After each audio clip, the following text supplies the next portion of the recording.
Spencer Jones is currently touted as the number 3 prospect in the New York Yankees organization. Maybe not in real life, but in this game, he is number 3, slated to come up to the major leagues in 2025 and is considered the next Aaron Judge. I would pump my brakes on that a little bit.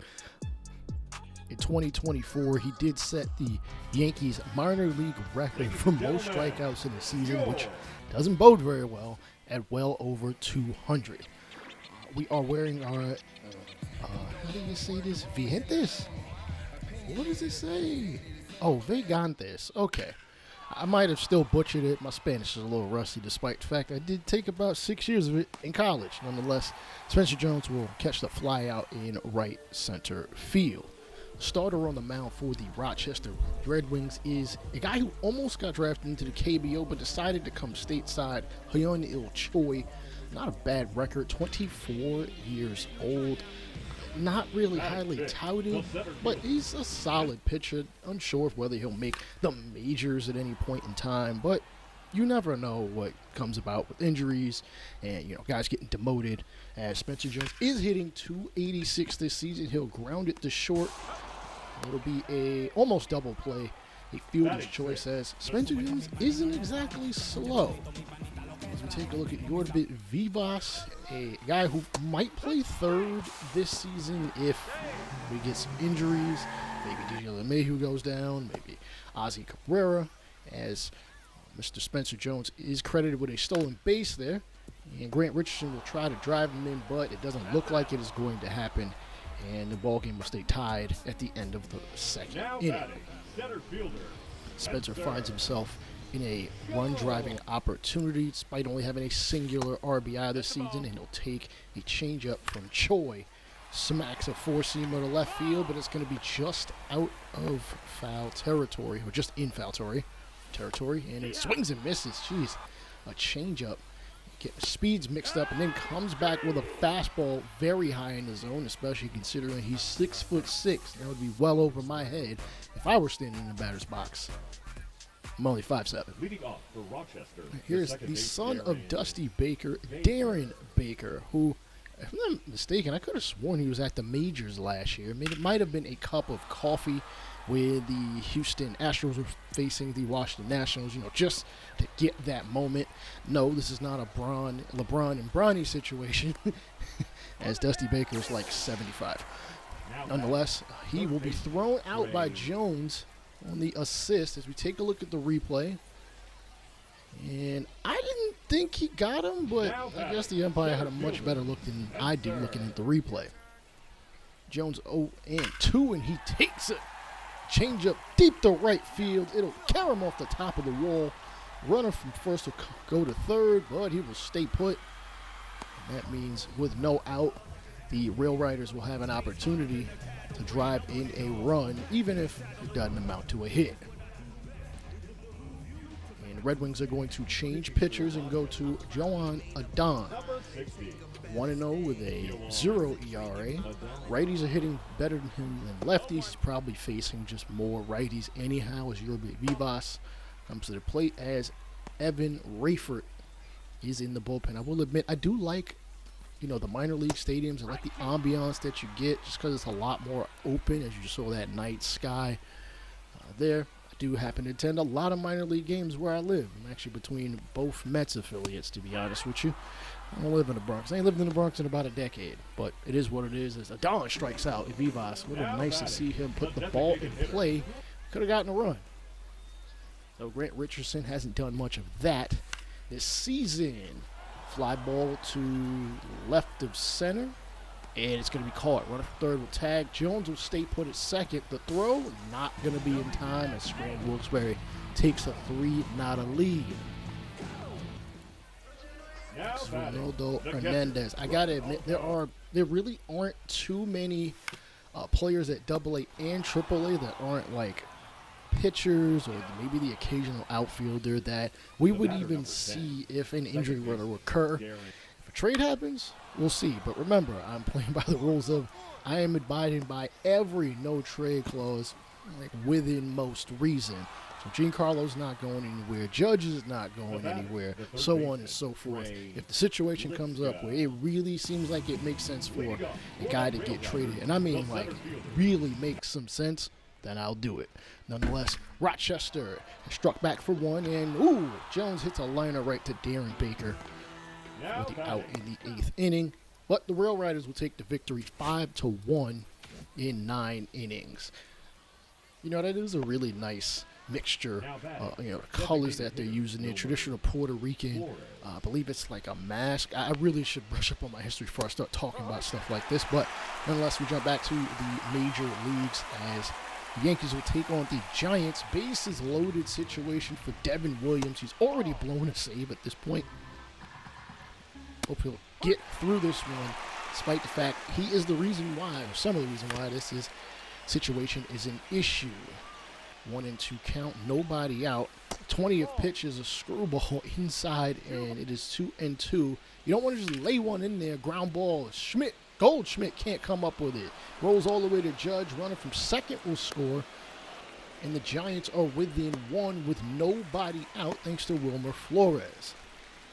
Mike Yastrzemski is going to be facing a guard the lines type defense, as we don't want anything to skip down the line, just like it did in the previous pitch, as Williams seems to have an issue with control. His walks per 9 rating is actually pretty damn bad, thanks to mostly this screwball.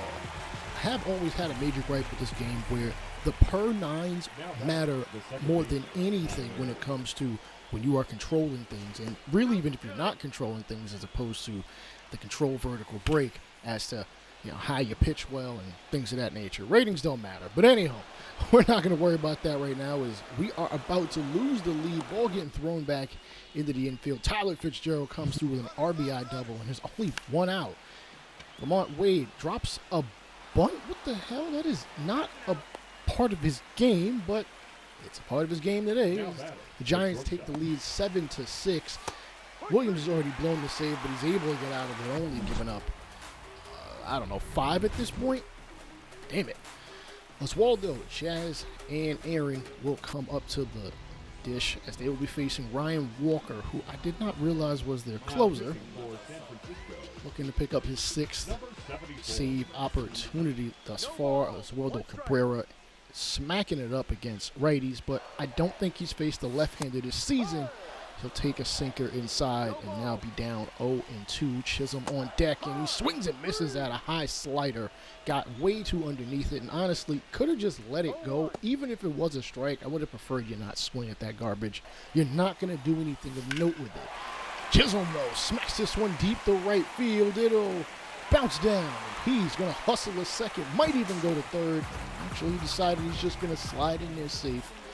So that is a double as Aaron Judge comes to the plate. And to be honest with you, I'm surprised they're even going to pitch to him at this point. I would have intentionally walked him. That way you get the double play. Jazz might take third just from stealing it and check swing, and that's a bad call, umpire. Not quite sure what you saw, but I didn't see a strike there or swing there. Jazz is going to take third on a wild pitch easily, which means, walk Aaron Judge. Even if it's 3-2, I wouldn't even bother pitching to him, but we are the Yankees, so maybe he'll pitch to us something good. It's not. It's a sinker way too far inside to even take the bat off his shoulders, and that's going to leave it to Cody Bellinger. A sacrifice fly will at least tie the ball game. But this ballpark is kind of designed for lefties, so who knows? Pitch out for ball number 1. He's also not hitting very well with runners in scoring position. But again, that short left porch is not going to matter if you can't even get it past first base. Pop up in the foul territory. Lamont Wade Jr. is going to make the catch. Jeez Louise. That leaves Ben Rice with an opportunity. Ooh, good sinker. Kind of down the middle, but it should have done some damage with it. Misses with another one. And Goldie is on deck for a count.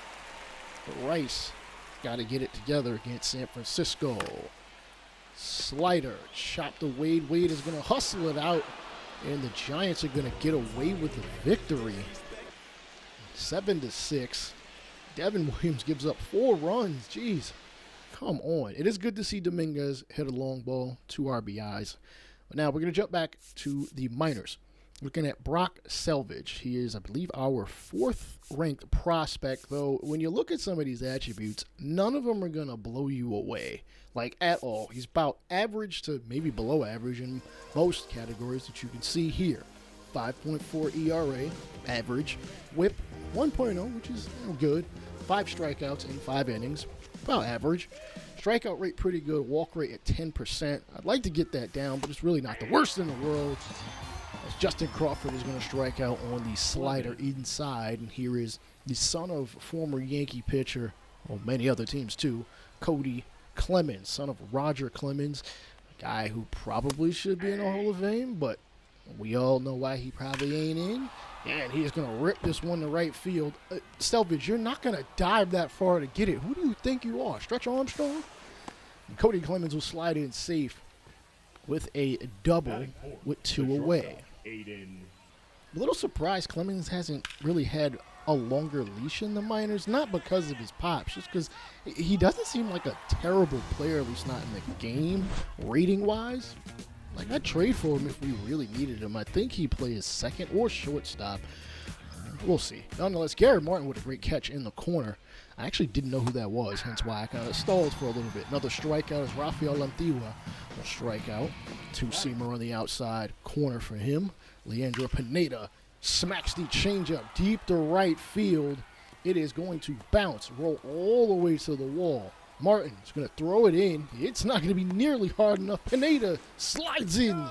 Safe at third with a triple, a real triple, and not one of those, the thrill was off and he made it to third anyway.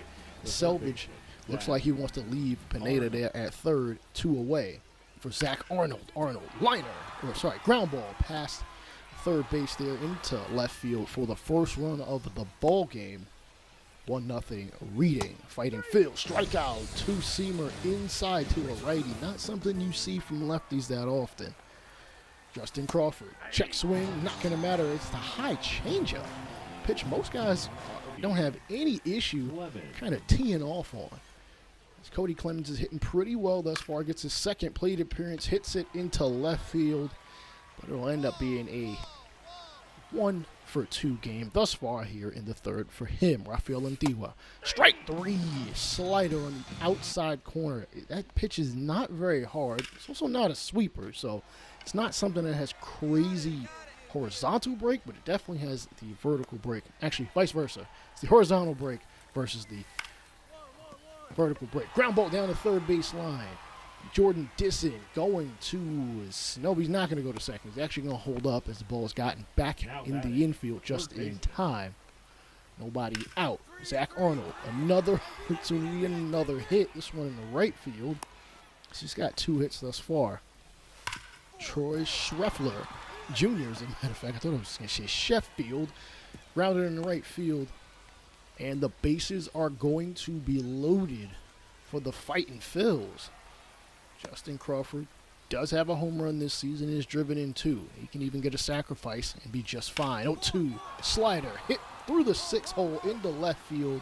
2 runs, look like they're going to score. They're thrown to the plate, not in time and not far enough to where it needed to be. Crawford drives in 2, it's 3-0, and that is going to be the end of the line. All pun intended, though. This is the Patriots and not the Railriders, as Brent Hedrick is going to come into the game, but it's not going to matter. The Fightin' Phils did just enough to pick up the victory. 11 hits compared to the Patriots 5. Zach Arnold 4 for 4 in the ball game as Gunnar Mayer goes 8 strong with 6 strikeouts, walking only 1. The left fielder, number 24. Right, back to the big boys as Jason Dominguez looks to really establish himself as one of the big boys, and he's going to hit a slider of Kyle Harrison deep to right field. It's going to bounce down off the foul pole. And it bounced on the ground, so it's an automatic double and not a home run like we would have liked it. Next for DJ LeMahieu, 2 runners on second and third. He takes a pitch inside as Austin Wells, who has been one of our better hitters thus far this season, is in the on-deck circle and now will be standing in the lefty's batter box. The third walk allowed by Harrison as the bases are loaded, and the Giants look like they're trying to squander this lead, or at least Harrison is, for his own team. Wells right at the second baseman. I believe that is Wilmer Flores. for the first out. That is big time. That is actually Tyler Fitzgerald. I don't know why I thought that was Wilmer. Wilmer Flores is the DH. Speaking of DH, Dominic Smith, oh God, grounds it the first, back to second, back to first, 3-6-3, a double play. Ah, jeez. I'm a little surprised he's even in the game, to be honest with you. But, you know, guys need days off, such as Aaron Judge. But he's playing today. And what the hell is Bellinger doing? Bro, come on, man. What are you doing?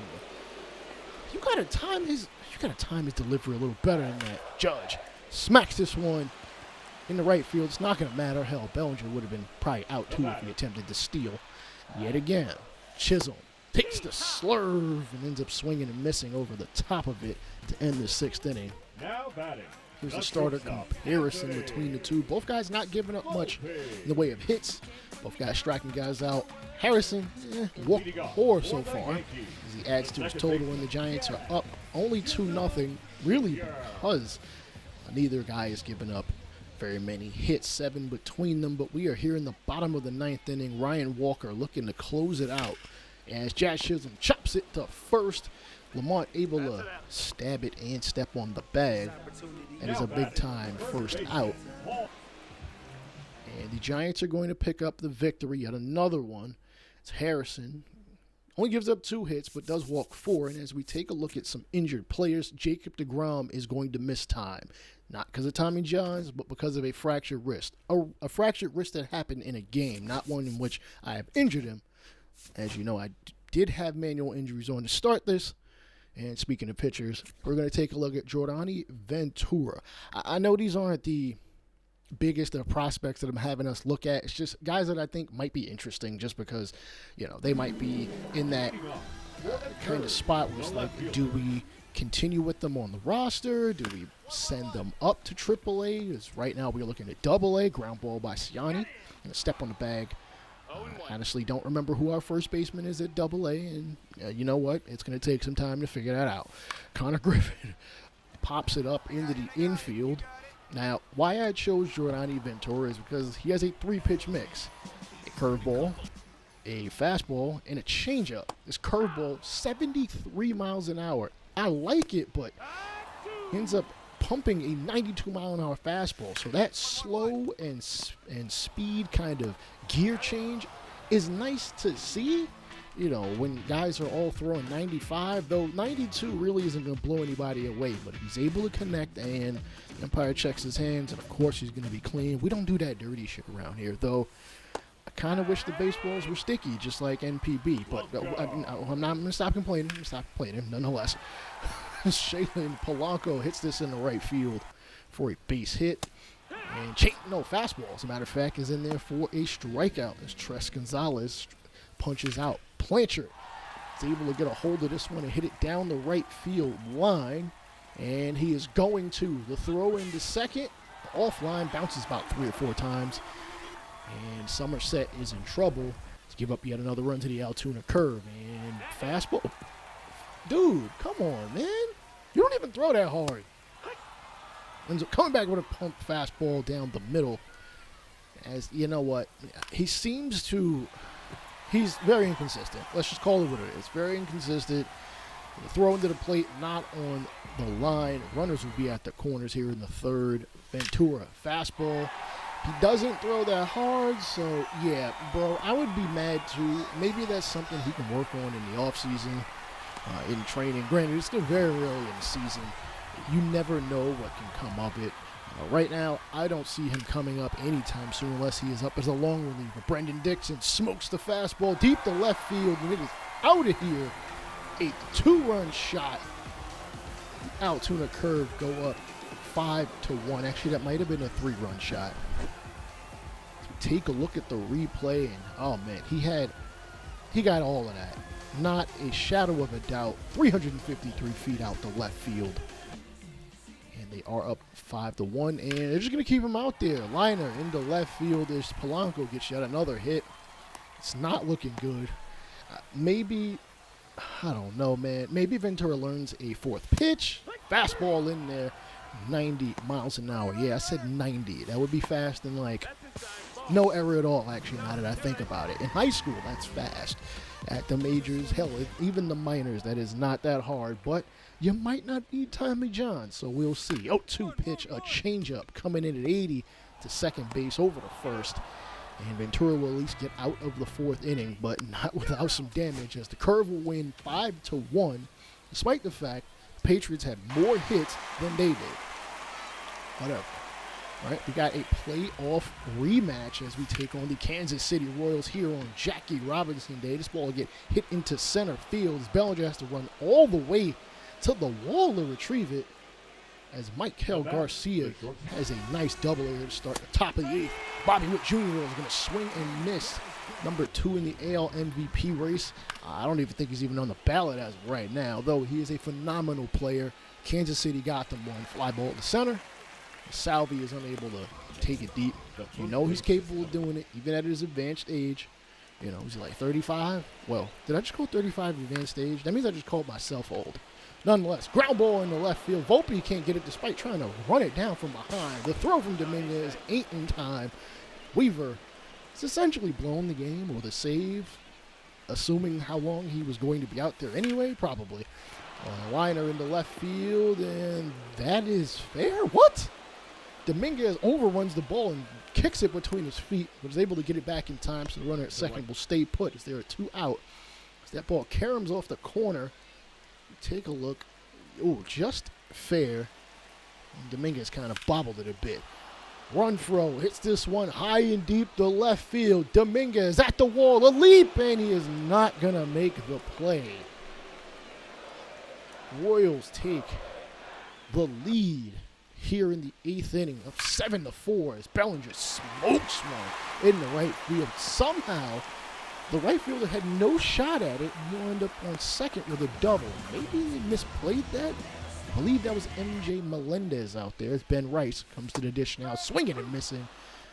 1-2 on the slider. And another one gets him to swing out, this time a little further out of the zone. That is a big-time strikeout by Long. Take a look at that one more time. A little early, I guess. And Goldie hits lefties. Great for his career. Down the line and left, off the foul pole, and the Yankees are within 1 with 7-6. 350 feet. That is his first home run of the season. Not sure how many more of those we will see. Granted, he's not a pull hitter. As a matter of fact, later on after this, I did look at his baseball savant and his career numbers as to how many pull balls he's hit. And if you're at least 50%, I change you to whole field. I can't do that with any of the prospects or anything like that for the most part, because that record is just not up there like that. As Hunter Harvey comes into the game, 6 appearances thus far. I think he's a reliever. I'm not 100% sure. As Dominguez smokes this into left center field gap, not quite to the wall, and he will hustle to second.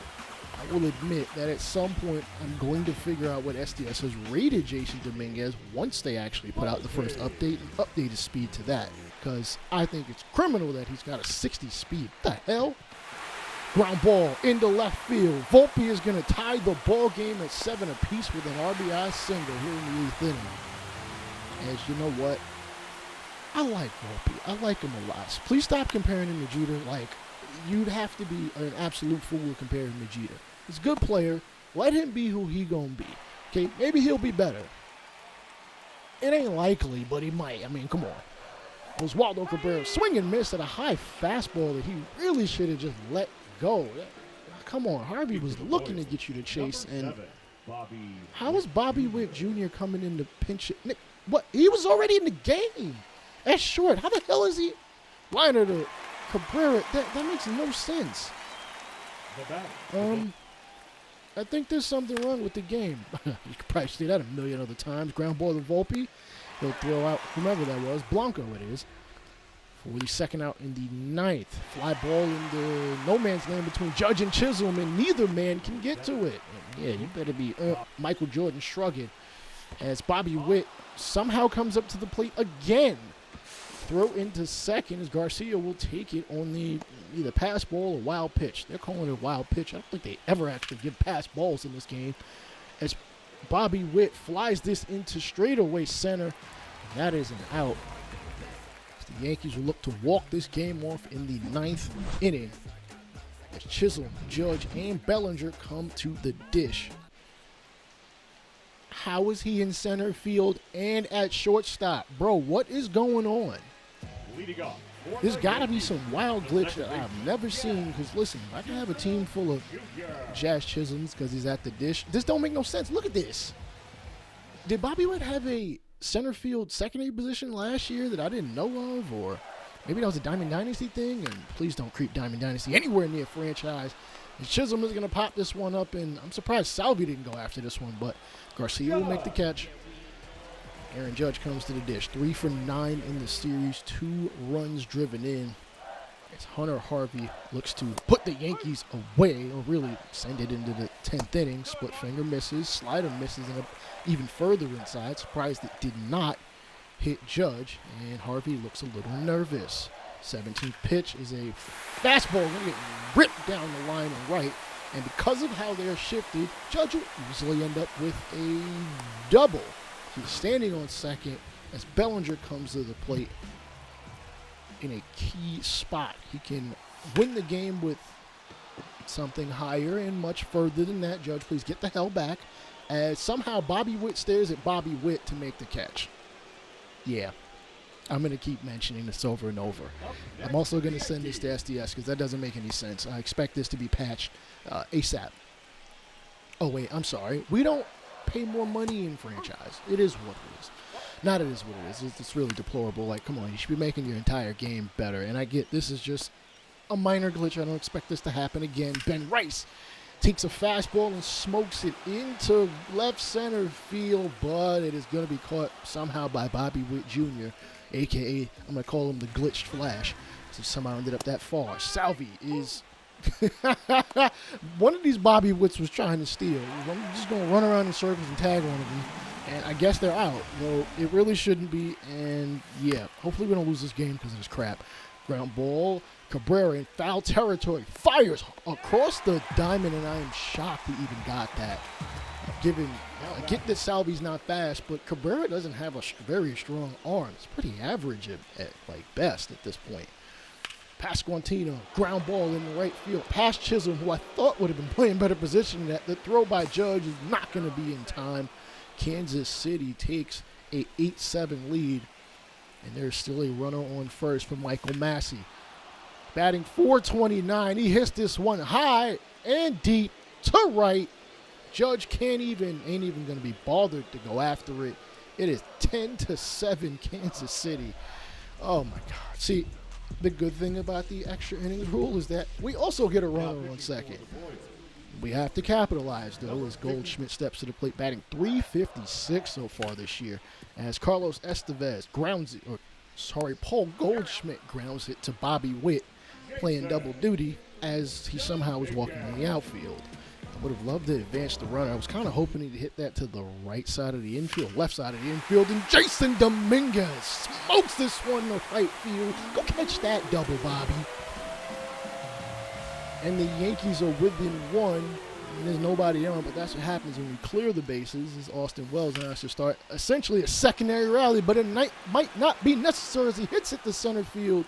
You know what? I would have felt better if this were just 9 on 8 and there was nobody in center. As Volpe coming to the dish, he's got a single, he's got a double, driven in 3 thus far, and he was determined to hit a long ball, but it's going to be high and long to the first baseman, and unfortunately, the Yankees are going to lose this one after, just a deplorable last 3 innings, including extras, as we jump into our second home to face the Tampa Bay Rays. Well, if you were a single-A ball player, Austin Wells is going to rip this in a bases-loaded situation in right field. 1 run will score, and 1 guy's going to run back, as we don't want to outrun ourselves, and the Yankees have tied it at 2. Ozzy Cabrera smacks this in the left field. Fastball is going to roll all the way to the wall. 1 run will score. And looks like a second is going to do so as well. We have, just like that, doubled the Rays' offensive output, which really shouldn't be too difficult given who do we have to be concerned about with the Rays? Now, I'm sounding very disrespectful when I say that as Jason Dominguez smokes this in the left field. Oh, damn. Almost got out of here. The throw from left field is well off the mark.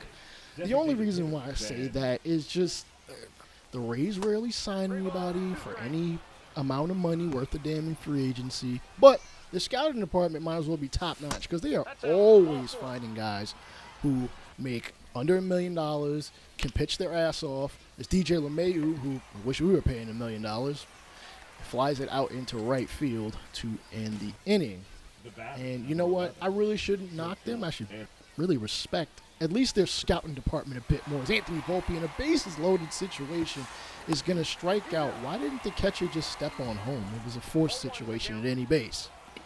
Okay, let me not pretend like I know baseball. Sheesh.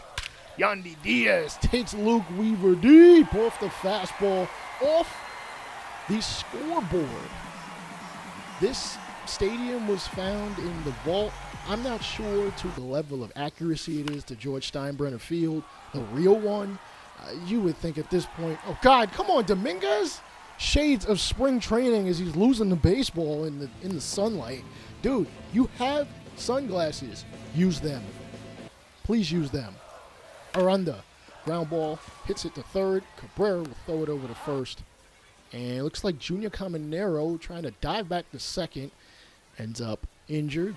He should be okay as Taylor Walls will pinch run for him or be the injury replacement. Volpe fires to first. I mean, another thing about the Rays, they always find guys who are utility. Like, utility.